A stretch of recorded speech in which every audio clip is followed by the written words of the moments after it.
Hi, you all. It's Yuri's Word here. And as you all know, the past few weeks, well, not the past few weeks.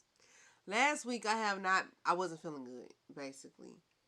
And y'all know that I have anxiety and PTSD. And yes, that played a role in me not filming last week. And also, we were in Chicago over the weekend not last weekend, weekend before that, we was in Chicago. So I didn't film then either. Today I'm coming to you all reading some scary stories that I found on Reddit, and I would like to thank the authors of these stories in advance. I did reach out to them and ask them if it was okay for me to read their stories, and they said yeah. And so I'm reading them today. I got my hair done today, as you all can see. My husband got my hair done. It looks so cute to me. And for the first time, I didn't have to retwist my own hair. So I'm happy about that. Also, as you all can tell, I don't have any makeup on. I wasn't doing makeup today. I'm not feeling up to it. And yeah, so hopefully you all can deal with me being barefaced. I have on a little bit of lip balm, but that's it. And if you all hear anything in the background, it's my children. I asked them to be quiet, but you know, kids are going to be kids. And so, yeah. The first story is by Wretched Wanderer, and it's called My Great Great Grandfather Left a Note. He died 40 years ago.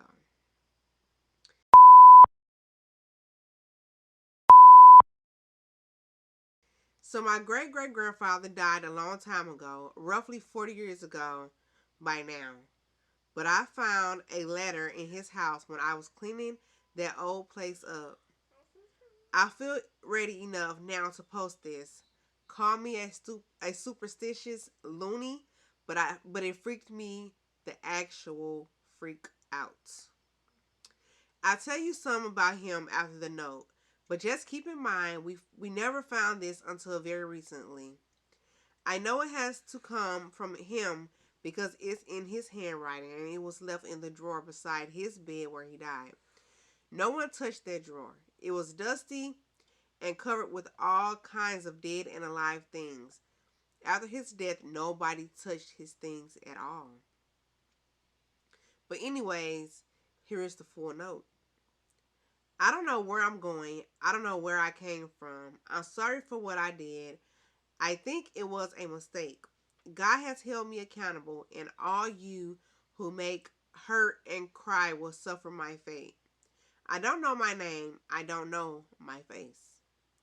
You can't help me. Help yourself, please. I can hear the patter of feet on the dead grass. Where is this place? Where am I? I wander the shifting sands of an ever-changing desert. Its black sky pierces at me through the trees. Not a star to illuminate me. Those trees are so cold and bare, stabbing at the void in the heavens. And any tree could shield one from my vision. They are evil. They stalk me from some place out of reach. I've seen one. Its bone curled inside of itself, eyes dead and pale. The elongated, blood-stained claws that scratch the wood, carving my figure into it. I hear them hiss and snarl at me. They know I did something bad. Through this forest I trek. However, and I feel their prissing eyes glaring at me with judgment. You are vile, dirt. You sicken us. I hear from the distant trees. Can anyone hear me? You don't deserve to die. You don't deserve to feel, they whisper to me. They are wrong. I feel hungry. I feel guilty. And I feel a pain in my chest. You are worse than an animal. You are nothing but a filth, a soul with no understanding or comprehension of what you are. They hate me. I hate myself. Their accusations make no sense to me, but for some reason I understand. They know they are true. I remember nothing. The blood that stains my hand is cold, wet. I can't rub it off. I see one. It looks oddly familiar. Its face is rotten. Fungus and worms grow and fester inside of it. Its teeth are mashed and broken. Yet those claws, so pristine, almost a shimmering yellow under the bone white trees, is staring at me, beckoning me. I am scared. So let's just rip the band-aid off. My great-great-grandfather was a very bad guy. After his death, they connected him to 43 murders. They were extremely brutal killings that took place over 50 whole years. Honestly, I'm very surprised it went so unheard about in national news. But I suppose people were starting to lose interest in those cases by that point. This is why the whole place sat vacant, collecting dust for all those years. A couple people approached us to buy and turn into a kind of museum, but the family didn't want it to be glorified, which is understandable. Now about the note. I think it was written from wherever kind of hell he is now, which makes no sense at all, but let me explain. I don't think this was some weird artistic confession. He really did not give a damn about what he did, nor was he that expressive of a guy. I didn't know him personally, but from stories people told me about him, I would have left him alone too. In this letter, he says how his chest hurts, how he feels hungry. Well, he died alone, in his bed, from a heart attack. He also suffered from severe malnutrition due to his being under house arrest for an assault he did. I know, red flag, and nobody wanted to be around him to buy him food. In his description of the creature, it just reminds me of the description of some of the people they described that he killed. He will beat them with an old rusty mallet and take their fingers off. Something to do with the bones or trophy, I'm not sure. Again, sick guy. It sounds absolutely insane, but I think wherever afterlife he ended up at is just that. Being stalked by these horrific, monstrous representations of people he murdered, all confused and alone. But the serious question is, if that's the case, how did that letter end up here? Is he haunting the house? It was left down to me, so I cleaned it up and am now living in it. It was just a cheaper option with the cost of housing these days, you know. But if that note made it here, could he? I'm a little too into the paranormal, I know, but there's just some odd things going on around this house. This place is a ghost hunter's dream home. My grandfather buried most of the bodies under the basement and in the backyard, so a lot of torment has seen his face here. I just feel like some of it may be transferring over. I've done all the salt and sage stuff as precautions. But that note sent the fear of God into me. I've heard things. Things have appeared. His things. A mallet specifically. That mallet, I think, when I cleaned up in this house, did I change something? Pierce the veil? Something I did, moved, or touched must have done something. While the objects are absolutely horrifying enough, they're only objects. I really hope something more dangerous doesn't come through the portal. Him, or especially those creatures he wrote about. I may be scaring myself, but I swear up and down last night I heard something scratching the walls while I was just trying to sleep. Did you guys know anything? Do you guys know anything I could do to protect myself? I really can't afford a move right now, so I'm very desperate. So that is the story from Wretched Wanderer. Um, this story wasn't as scary to me, but it makes you think, like, is the paranormal real? You know, I mean, they have a lot of videos out there that proclaims that the paranormal is real. I've had my experiences where I've had paranormal, experiences, and if you guys want to hear those, you can let me know in the comments. But yeah, do you all think the paranormal is real? And if so, what are some things that you all think he could do to protect himself? So I hope you all enjoyed this story. I enjoyed it. And hopefully he'll give us a update on what happens after this. Maybe the paranormal thing stopped. Maybe he found a way to help himself. I just hope we get an update and I'll be able to update you all on this story. So yeah. Story number 2 is by 𝐂𝐎𝐍𝐶. I think I said it right, but if not, it'll be up here. The name of the story and the person who wrote it. I'm convinced my house is haunted, which is the title. I'm convinced my house is haunted, literally. All of this started shortly after my cousin was in an accident beside my house. Sadly, he couldn't make it. Before we get into it, my cousin was on his way to my house. Then the accident happened and all of this suddenly starts. Also, this is a very long story, so you all get prepared. Okay, getting into it. Let's say about 2 or 3 months after my cousin died, I have been experiencing very weird things going on in my house. The first thing that ever happened was around March 2020. I was sitting in my room playing video games. The door to my room was open. It was late at night. I hear my younger brother's bedroom door open, and I hear him walking towards the bathroom. I turned around and I saw someone walk into the bathroom. A few minutes go by and I said, "Are you still in the bathroom?" I didn't hear anyone leave the bathroom, so that's why I asked. There was no answer. The bathroom door was open. I got up and went into the bathroom to check. No one was there, and the door was still open from when I saw someone walk in. I went to my brother's room and checked on him. He was sleeping. He was out cold. I walked downstairs to my mom. My aunt was also in my house. I asked, "Did anyone just go to the bathroom a few minutes ago?" They both replied, "No."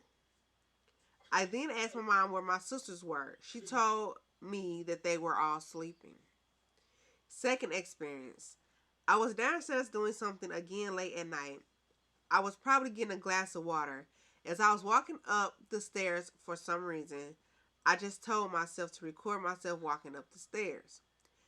I got to my room and heard someone calling my name. It came from my mom's room. I replied, "What?" And I didn't get an answer. I went to check my mom and she was sleeping, so I just went to my room. I showed her the video the next morning. I am so glad I recorded it, or she wouldn't have believed me. You can literally hear my name being called in the video.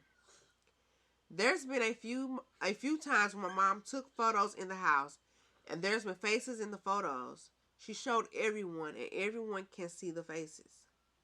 A few weeks ago, my younger brother and I were home alone. Once again, late at night, we heard a loud noise coming from the bathroom. I heard my brother coming out of his room. I got up and went out, and he was standing at the bathroom door, and he looked at me and said, "What was that noise?" He opened the bathroom door, and the mirror was on the floor. We just looked at each other confused. It also just happened just now. This is why I'm writing this story. I haven't even got to go up to go and investigate. I'm that scared. Another time, I was home alone. I kept hearing noises coming from the attic along with footsteps. It went on for hours and hours. I had to call someone and tell them because I was that scared. I didn't know what to do. Everything that I have just wrote is completely true. Thanks for taking the time to read. I really enjoyed that story, and it kind of reminded me of some of the experiences I've had myself. Now, a few things were in my own home, but they weren't as scary. And this story will bring back a lot of memories, But I completely believe you. I believe that these experiences are true. And I mean, they were told so precisely that it's hard for you to think that it's false. And if you have any of these videos, I would really like to see them and possibly even put them in a video one day. But I really like that story. No, those stories, because more than one. I really enjoyed that. So please, if you have any more experiences, let me know. I would like to put them in a video. And if I could see those videos that you took, that will also be great to see. So just keep that in mind. And my last story, if you all see me looking over this way, it's because my computer is right here and I'm making sure it doesn't stop recording. Or I'm trying to make sure my camera doesn't stop recording. So, the next story is by Senorita Maddie. Never ever camping again.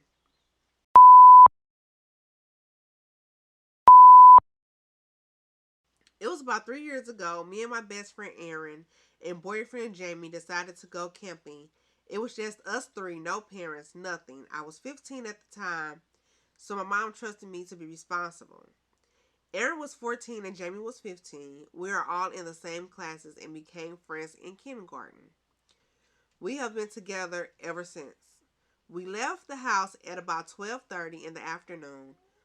It takes about 2.5 hours to get to the forest, so we were going to Aaron's mom, who dropped us off and said she'll pick us up in the morning. Or even if we wanted to come home later, to call her and she will come and get us straight away. We arrived at the forest. We got out the car and said our goodbyes as we walked into the calm, bright forest. Aaron beside me and Jamie holding hands as we walked through the forest searching for a place to set up. After 10 minutes, we found a little area, just lots of dry mud, no grass, nothing, just a big circle of dusty, dried up mud. I looked at Jamie, then at Aaron, before Aaron smiled and started to speak. This is perfect, she said with a relaxed, nonchalant tone. Me and Jamie nodded as we started to set up. It took ages because Jamie couldn't figure out how to set up the tent. It was quite funny, actually, since it kept collapsing on him. When we finally set the tent up and gathered some firewood and started a fire, it was getting pretty late, so we decided to head to bed. We blew out the fire and clambered into the large green tent. We got into our sleeping bag, and I turned on 2 lanterns to keep the tent a little bright so we can see what we are doing. So that it was a little pitch black in the tent. After a few minutes of talking, we all fell asleep. It was about 3:15 a.m. when I woke up to scratching noises coming from outside of the tent. I got up panicked and quietly woke Aaron and Jamie up, telling them to be quiet. They both heard it as well, and we all shared a look of pure fear when suddenly it stopped, and we heard footsteps from one side of the tent walking to the front. As I heard the zipper unzipping, my heartbeat got faster and faster. That's bad news. Whew. I felt like I couldn't breathe. We all just sat there not making a single sound, practically. It was like we weren't breathing, because if we breathed too heavy, we would have been found. We all hid under the sleeping bag. We got a huge sleeping bag instead of separate ones. We all hid hoping whatever it was will leave, but it didn't. As the noise of the zipper stopped, I heard a voice. Hiya, kids. I know you're in there. I can hear your heart beating. I felt like throwing up as I peeped out of the hole so that he couldn't see me. I looked at him and almost screamed, but contained it as I saw a man crawling into the tent with another person's skin on him. His dark eyes glowed in the moonlight as he got closer to us. I flung the blankets off and booted him in the nose harder than I ever kicked before. He dropped screeching as he held his broken nose. Me, Aaron, and Jamie dived out of the tent, and Aaron grabbed her phone, ringing her mom as I called the police. And Jamie kept turning back around as I heard him scream. I turned around to see him charging at us with the knife in his hand. Oh, Jesus. We started running faster, but he caught up, and I felt a sharp pain strike my back as I screamed, dropping to the floor as I feel the knife being pushed into my back. I then see Jamie running up to me, punching the man in the face before grabbing me and running out of the forest. We got out the forest, me limping, still with the knife in my back. I hear Aaron scream at us. That went from 0 to 100 real quick. There's the cops. And my mom, quick, she yelled as we attempted to speed up, but I couldn't as I saw the police come running over along with Aaron's mom. Two of the police entered the forest with weapons, and the other stayed with me and helped me to the car. We were sat in the car for a few minutes when we saw the two cops come out of the forest with the man that attacked us. They put him in the cop car and started driving, and so did Aaron's mom. She drove us to the hospital, and we had one of the cops in the car with us in case something happened to me. It's almost 3 years since that happened. We all remained friends, and me and Jamie stayed together. I'm 18 now, and I'm still as traumatized from what happened. I have a huge scar on my back, and I had to start therapy. So did Aaron and Jamie. We're getting better, although that memory of what happened still haunts me. And I always sit there and think what would have happened if I hadn't woke up. Thanks for reading. Hope you enjoyed my story. Woo! Senorita Maddie. That story went from 0 to 100 real quick. I said that already, but it did.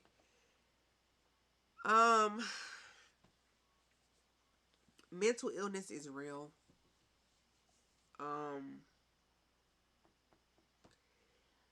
I know because I'm experiencing it myself. The anxiety, the PTSD, and just reading your story, I can only imagine what you're going through.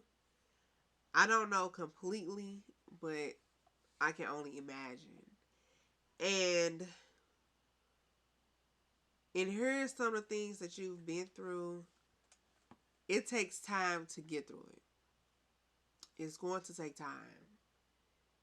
And I'm just now, I don't want to cry. I'm just now learning that myself,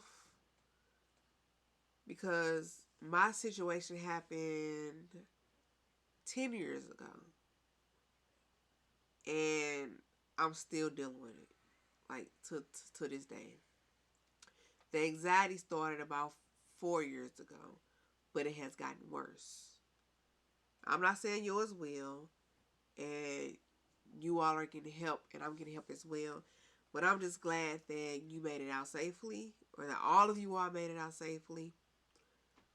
And I hope that the help that you're getting is doing what it's supposed to do, because it's hard. And if you ever need to talk, you can always hit me up on Reddit. We already messaged before already. So if you really need to talk just about anything, just to have somebody there to listen, I'm here. My Instagram will be in the video along with my TikTok and all the other stuff. So you'll be able to reach me. I'm somebody who's not going to make you feel bad about the stuff that you're going through, because I'm dealing with it myself. And I know everybody needs someone to talk to, whether it's a friend or just a person that would just sit down and have a listening ear. I understand it. But I enjoyed your story. I'm sorry that you all went through that. I know it's scary, and it can cause anxiety, PTSD. It can. I understand it, because it constantly plays over and over and over in your head. So again, I enjoyed the story. I'm here if you need me. You can always message me on Reddit or Instagram. I'm here. I'm glad that you all got out safely. And I'm just saying to everybody out there, mental illness is real. Mental health is real. And if you haven't, try to get help. Seek out a therapist or a psychiatrist. And we need to learn that seeing a psychiatrist doesn't mean you're going crazy. It just helps you better understand the things that you're going through. And don't feel bad to tell your family that you need to see one. It's easier said than done, yes, because so many people downplay seeing a psychiatrist as you're going crazy. But that's not what it is. You need help with what's going on inside your head. And it can be just as simple as you having flashbacks or something. They can help you figure out what's causing it, and they can figure out what steps you need to take to move on from that. So, yeah. But thank you all for watching this video. I hope you all enjoyed this. Next week, I might do a makeup video. I might not. I'm not sure yet. But again, I will be doing one video a week because I came back a little too strong. I was trying to do 2 videos a week, and my health wasn't having it. It really wasn't.